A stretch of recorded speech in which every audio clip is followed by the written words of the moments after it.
And the question is, why does it get worse before it gets better? Or sometimes they phrase it like, why does it feel worse before it feels better? Or why am I going to therapy, but I'm not feeling perfect, right? Things are coming up. So we're going to talk about that today and try to dive into it a little deeper.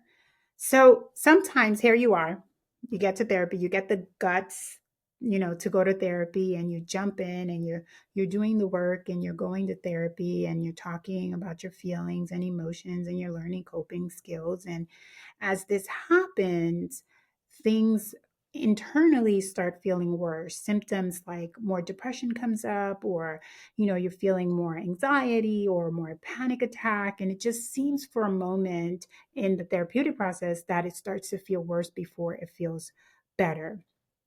Here's my 2 cents. This is why I think this is happening.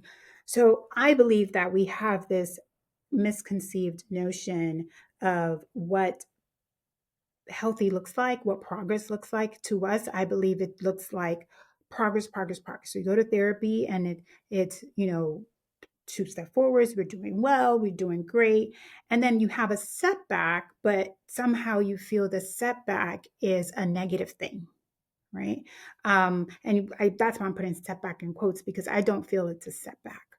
um, you have something comes up, or the whole boyfriend calls, or the girlfriend calls, or you end up doing things that you said you weren't going to do, or you didn't use your coping skill, or you had a panic attack.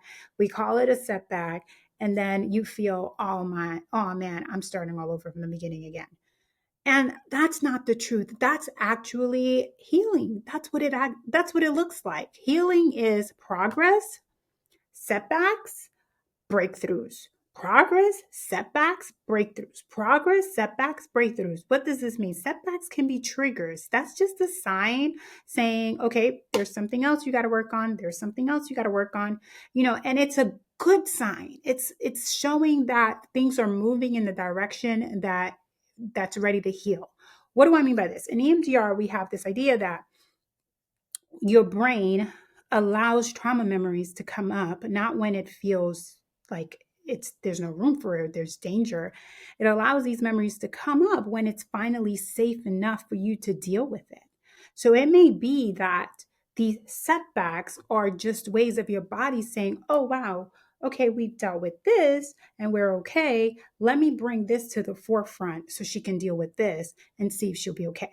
And then you deal with that setback, and then you have a breakthrough, and it's like, oh wow. Then you have several setbacks, and then you have a breakthrough. So I want to encourage you that when you feel those things, it's not a negative thing. This is just a sign that you're doing the right thing, you're in the right space.